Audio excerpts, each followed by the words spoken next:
Bonjour Isabelle Patrier, bienvenue. Heureuse de vous Bonjour. accueillir. Vous êtes donc la directrice France de Total Énergie. On a plus de 20 minutes, 22 minutes devant nous dans ce grand entretien. On va longuement parler de vos actions RSE, des bioraffineries, de l'investissement dans l'éolien, dans le photovoltaïque. Mais l'actualité, forcément, pour commencer, ce conflit dans les raffineries. On a beaucoup reproché au gouvernement de ne pas l'avoir anticipé. Est-ce que vous imaginiez un mouvement aussi dur de la part de la CGT ? Écoutez, on a eu un mouvement qui a été très dur, qui a été un mouvement qui a suivi celui des raffineries d'ExxonMobil, qui n'avait jamais été en grève depuis 1973. Et c'est la première fois que et les raffineries d'ExxonMobil et les raffineries Total Energy ont été en grève en même temps. Ce qui a expliqué la situation très très difficile que les consommateurs français ont vécue ces dernières semaines. Ouais. À l'heure où on se parle, il y a encore 2 raffineries bloquées, mais comment vous faites, comment vous avez fait pour ravitailler dans ces conditions-là ? Il a fallu importer du carburant raffiné ailleurs, ça a été un casse-tête, racontez-nous un peu. Ça a été un casse-tête, et d'ailleurs je pense qu'il faut qu'on remercie nos équipes parce que ça a été une période très très tendue, elle est encore tendue, puisqu'on vous venez de le dire. On a encore 2 raffineries qui sont bloquées par une vingtaine de grévistes à la raffinerie de Normandie et une douzaine à la raffinerie de Fezin. La raffinerie de Normandie, c'est plus de 1500 collaborateurs, Fezin 600. Donc on voit qu'avec ces 2 raffineries bloquées, dont une qui est la plus grosse, la raffinerie de Normandie, la plus grande raffinerie de France, on a le pays qui est bloqué. Il faut voir qu'une raffinerie, ça produit du diesel et de l'essence, et qu'effectivement, quand on est sur un site de production, c'est là qu'on stocke le plus de quantité de carburant. Et donc, effectivement, quand on est bloqué, ça entraîne les pénuries qu'on a pu voir ces dernières semaines. Ouais. Et les chiffres que vous nous donnez, ça donne conscience du pouvoir de blocage de quelques personnes ou de quelques dizaines de personnes. On pourrait faire un débat sur la démocratie syndicale, mais bref, ça c'est parce qu'on vote encore à main levée quand c'est la grève, mais bon, ça c'est un autre débat. Mais quand même, quand il y a eu, on va rappeler, 2 syndicats majoritaires, la CFDT, la CFE-CGC, qui ont signé l'accord salarial, la CGT qui décide de continuer. C'est une guerre de l'opinion aussi, un conflit comme celui-là. Est-ce que vous avez eu le sentiment que l'opinion publique, qui était plutôt partagée, a commencé à basculer à ce moment-là ?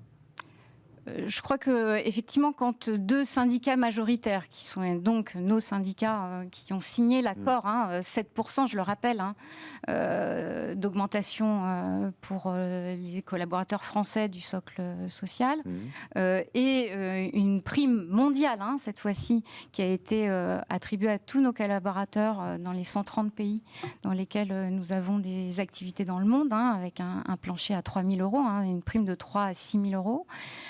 Pour les collaborateurs français, il y a eu quand même 7 000 € d'intéressement versés au mois de mai. Quand on a effectivement vu que cet accord avait été signé et que la grève a continué, je pense que l'opinion publique, quand elle a compris aussi qu'il y a une poignée de personnes bloquaient ces sites, a commencé à se poser la question de comment se faisait-il que des salariés puissent effectivement bloquer un pays et leur accès à la consommation de carburant.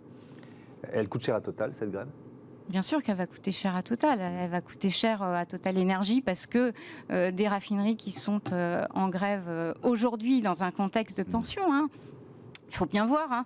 C'est pour ça aussi que je pense que nos collaborateurs qui ont essayé d'importer des produits et qui continuent de le faire, parce que la grève n'est pas terminée.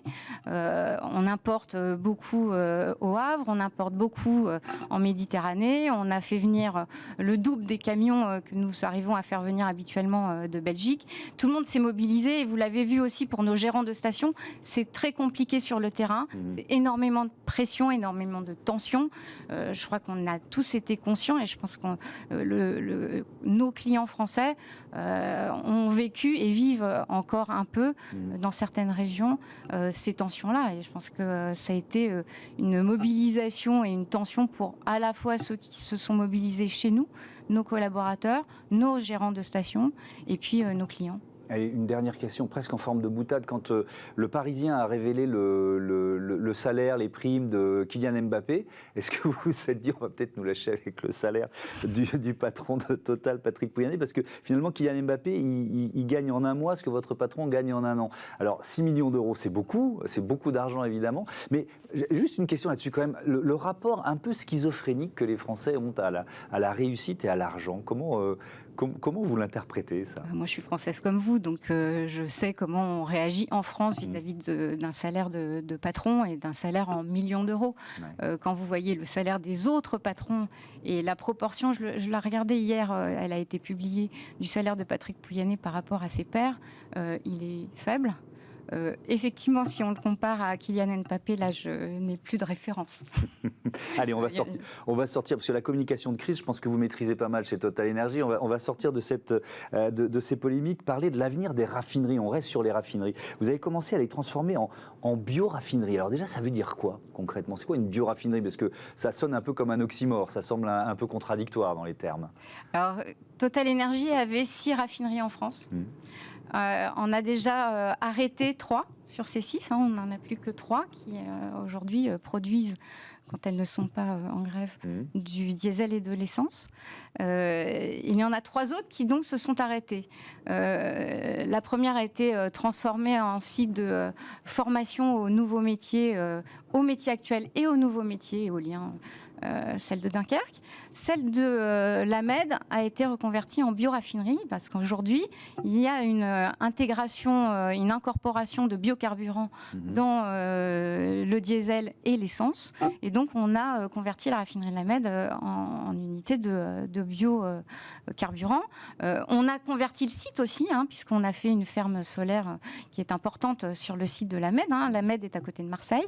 Et puis là, on a un très, très gros projet. Sur l'hydrogène, c'est ça? D'hydrogène, oui, parce qu'en fait, on a nous-mêmes des enjeux de décarbonation de nos activités et il va falloir qu'on décarbone les utilités que nous avons et l'énergie que nous utilisons. Ouais. Et en l'occurrence, on a un projet qui s'appelle Massilia, de production massive d'hydrogène vert.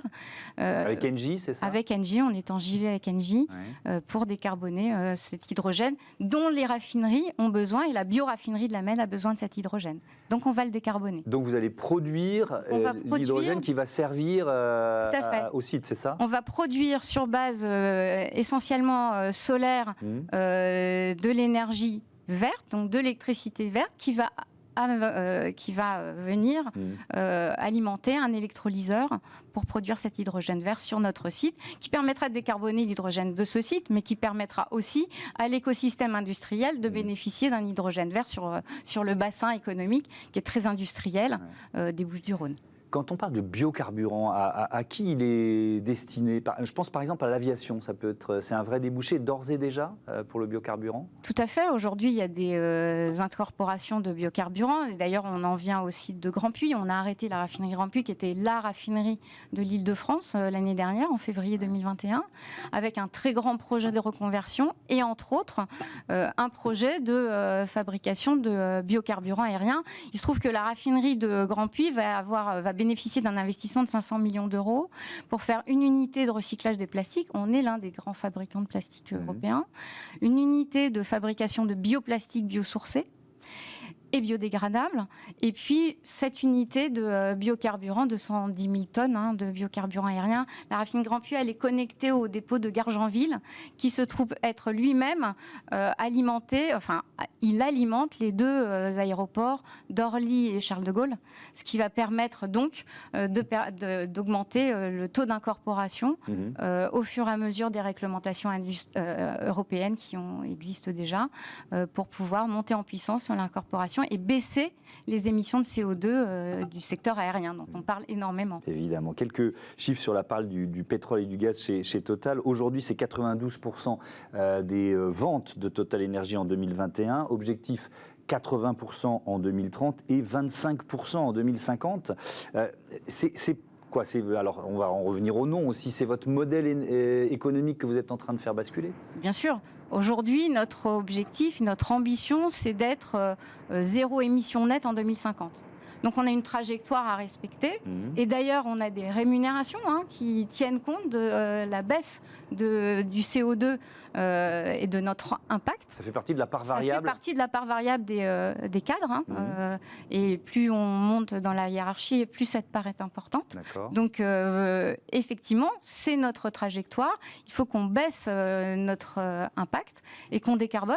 Donc décarboner, ça veut dire baisser la part du pétrole, augmenter celle du gaz progressivement, puis décarboner petit à petit ces gaz. Donc le pétrole, on le décarbone en faisant des biocarburants, des bioplastiques et en utilisant de plus en plus en économie circulaire le plastique recyclé. Le gaz, on en a parlé, l'hydrogène vert est une façon de décarboner. Le biogaz est une autre façon de décarboner. Le biogaz, Total Energy est devenu le premier producteur de biogaz en France. Total Energy récupère avec un certain nombre on a 7 biométhaniseurs aujourd'hui en France, des déchets agricoles ou alimentaires, et on produit du biogaz qu'on distribue dans nos stations, dans l'industrie. Puis, il y a l'électricité verte, qui est un point important. Aujourd'hui, on a plus de 400 unités de production d'électricité renouvelable en France, éoliennes, solaires, hydroélectriques. Et puis, les 25%, la part dont vous parliez, c'est les 25% d'usage dont on ne sait pas encore comment le remplacer par des molécules décarbonées, parce que technologiquement, on n'a pas encore la solution. Et donc, la solution, c'est de capter le CO2 et de le stocker de façon à pouvoir être net zéro en 2050. C'est ça notre trajectoire. Le changement de nom et de logo, vous le faites l'an dernier, 2021. À cette année, à cette date, je l'ai vu, on l'a dit, les énergies renouvelables, ça représente 8%, moins de 10% de vos ventes. Donc c'est clairement, c'est le symbole de l'engagement pour le futur.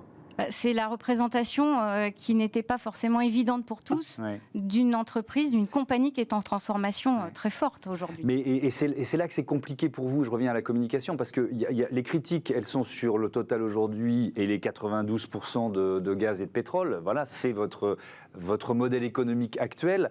Et on pourrait inverser et retourner la chaussette, comme j'aime bien dire souvent, et voir la perspective. C'est-à-dire que voir ce que représentent les investissements. C'est 25% aujourd'hui dans les énergies renouvelables. Ça veut dire que ça va forcément augmenter dans les mois et les années à venir ? Ça va augmenter de façon importante, puisque notre objectif, c'est 100 gigawatts d'électricité renouvelable en 2030. 2030, c'est dans 9 ans. 100 gigawatts, c'est pratiquement 2 fois le parc nucléaire français. C'est 65 EPR. À fin 2021, on a déjà fait 10%. Donc la première année, on a déjà fait sur les 10 ans 10%. Là, on est devenu numéro 1 dans le top 5 des producteurs d'énergie renouvelable aux États-Unis. Parce que 100 gigawatts, c'est d'être dans le top 5 mondial. Donc il faut qu'on soit dans le top 5 dans chacun des continents. Donc ça veut dire des projets un peu partout, quoi. Exactement. Et on l'est aux États-Unis parce qu'on a fait une JV avec un Américain. Et aujourd'hui, dans le pipe, on a déjà 25 gigawatts de projets. Ça, c'est important. Après, projet renouvelable, c'est de l'éolien offshore, parce qu'en fait, c'est ce qui probablement est ce qui va produire le plus d'électricité renouvelable en puissance. L'éolien offshore, c'est très puissant. On a des champs en Corée, on a des champs au Royaume-Uni. On vient d'obtenir une concession au large de New York. Voilà, aujourd'hui, notre développement, c'est la production d'électricité renouvelable, et ces 100 gigawatts vont nous permettre d'être dans ce top 5. C'est vrai que c'est moins visible. Là, on voit quelques chiffres qui viennent de s'afficher, mais ça, c'est les chiffres français. Plus de 440 actifs éoliens, solaires et hydrauliques, premier producteur de biogaz, vous l'avez évoqué, et puis c'est 45 000 tonnes de propylène recyclé produit chaque année. Tiens, j'en profite de faire un focus sur le solaire, la ferme solaire de Gien, vous l'avez évoqué rapidement. C'est quoi l'ambition ? Et puis, question subsidiaire, parce que ici, dans cette émission, on parle souvent d'éolien terrestre, d'éolien maritime et de solaire. Il y a parfois, pas toujours, mais il y a parfois de vraies réticences des riverains. C'est quoi pour vous la martingale pour faire évoluer peut-être les a priori sur ces projets? Alors la ferme solaire dont vous parlez, celle de Gien, c'est la plus grande ferme solaire de France, qu'on a inaugurée il y a quelques semaines. Et effectivement, quand on développe des projets solaires ou éoliens, en France, on a des réticences ou de biométhanisation aussi. Je crois qu'aujourd'hui, la souveraineté énergétique passe par le local. Et donc, passer par le local, ça veut dire discuter avec l'environnement économique et local, les citoyens qui y sont, et le partage de cette valeur. C'est ce que j'allais vous dire, l'intéressement aussi. Bien sûr. Aujourd'hui, quand on fait des financements participatifs, parce qu'on a un projet éolien ou solaire dans un écosystème, dans un territoire français, on fait une partie et on propose une partie de financement participatif à l'écosystème citoyen. Bon, et puis après, il faut quand même voir que il y a des retombées économiques. Alors, quand vous faites un biométhaniseur, les agriculteurs permettent d'avoir ces retombées, mais aussi l'écosystème, parce que vous avez des taxes qui sont, comme d'autres activités, vont permettre d'alimenter des collectivités, des villages. Et je pense que c'est tout cet écosystème-là qui est important. Il y a une autre chose. On va faire, vous avez vu peut-être au large de Port-la-Nouvelle, un démonstrateur avec 3 premières éoliennes flottantes au large de Port-la-Nouvelle. Donc là, ça permet de les mettre un peu plus loin encore, c'est ça ? On les met plus loin, on essaye de ne pas les voir et on essaye de réduire leur empreinte sur la biodiversité, d'où le flottant. On a une certaine expérience, puisque nous sommes dans l'offshore depuis toujours. Et notre objectif aussi, c'est de permettre un bassin d'emploi, donc autour de Port-la-Nouvelle, de création de ces éoliennes, des activités pour permettre de les construire avec les métiers qui malheureusement sont des métiers qui sont un peu en tension aujourd'hui en France, de soudeurs, d'électriciens, pour permettre justement de faire monter en compétence des entreprises locales pour pouvoir à terme construire ces éoliennes et les champs qui seront derrière. D'autres chiffres sur le nombre de collaborateurs, 35 135 collaborateurs, et puis ce que Total, la participation de Total a finalement à la richesse nationale, on peut dire ça comme ça, 1,9 milliard d'impôts, taxes et cotisations sociales payées en 2021 et 5 milliards d'euros d'achats auprès des fournisseurs. On l'oublie trop souvent, cette participation à la richesse nationale, mais je voudrais, il nous reste 5 minutes, faire un focus là sur les collaborateurs, parce que quand on fait basculer son modèle économique, ça suppose de former, ça suppose des nouveaux métiers.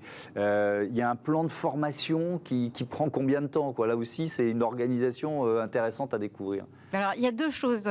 Effectivement, on a un grand plan de formation, parce que transformer une entreprise comme la nôtre, avec 100 000 collaborateurs sur la planète, c'est quand même pas rien. Donc, on a décidé de former tous nos collaborateurs et on a monté une formation qui s'appelle Visa, qui se fait en 3 tranches, qui est portée par le management. Donc, le management lui-même a été formé et forme les collaborateurs à la transition énergétique. Donc on repart de l'impact climatique, de qu'est-ce qui a conduit à ce réchauffement, l'activité humaine, industrielle, énergétique, pour bien faire comprendre à nos collaborateurs quel en est l'impact, quels en sont les enjeux et cette nécessité de transformation de notre modèle et donc de nos métiers et de ce que nous produisons comme énergie. On aura formé d'ici la fin du mois de décembre 30 000 collaborateurs déjà. Au niveau mondial ? Au niveau mondial, à cette formation et à ces enjeux de la transition énergétique. C'est aussi une façon de... Parce que ça ne doit pas être si simple de bosser pour Total de temps en temps, parce qu'il y a des polémiques, il y a du Total bashing, etc. Donc c'est aussi une façon de cultiver la fierté d'appartenir à l'entreprise. Vous voyez ce que je veux dire ? Bien sûr. Quand vous sortez tous les matins aux journaux télévisés ou papier, on parle de vous en des termes plutôt polémiques, c'est quand même pas facile. En même temps, quand vous êtes dans l'entreprise, vous le savez que ça se transforme. Je veux dire, on est dans les batteries, on est dans les bornes de recharge, on est dans l'éolien, on est dans la biométhanisation. On a un programme de recherche qui est gigantesque. On a créé une branche l'année dernière qui s'appelle OneTech, où on a regroupé tous nos chercheurs et on travaille sur le stockage de CO2, sur l'amélioration de la charge des batteries pour qu'on ne mette plus une demi-heure demain, mais peut-être plus que 10 minutes.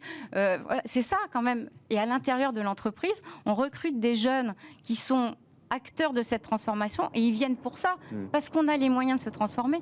4 milliards par an qu'on met sur la transition énergétique et les investissements de la transition énergétique, 4 milliards financés par nos activités de pétrole et de gaz, parce que si on ne les avait pas, on ne pourrait pas mettre ces 4 milliards quand même. quand même le dire. Et demain, on ne va pas tourner le robinet du pétrole et du gaz. On l'a vu ces dernières semaines. Tout le monde n'est pas passé à l'électrique et ça ne va pas se faire du jour au lendemain. Donc il faut accompagner cette transition, investir, c'est ce que nous faisons, pour arriver justement à être dans ce top 5. Et je crois qu'il y a une fierté à être chez Total Energy, parce que la prise de conscience de cet impact climatique et de ce que nous devons faire pour nous transformer, on l'a tous, on le voit et on a les moyens de le faire. Donc quand vous avez les moyens technologiques et financiers pour accompagner cette transformation, vous êtes fiers. Effectivement, on va essayer de ne pas se laisser perturber par les journaux du matin. Je termine avec les stations-service, près de 3500 stations-service avec une offre multi-énergie. Ça veut dire quoi, tiens, d'ailleurs, une offre multi-énergie? C'est pas forcément de l'électrique. C'est pas forcément de l'électrique. On est agnostique, nous, sur l'énergie. On s'adapte aux clients. Donc aujourd'hui, on a des véhicules électriques. Donc on a fait une première station, d'ailleurs, toute électrique à la Défense le jour où on a changé de nom, pour montrer que c'était possible. Ça veut dire développer des bornes de recharge sur nos stations, ça veut dire les solariser.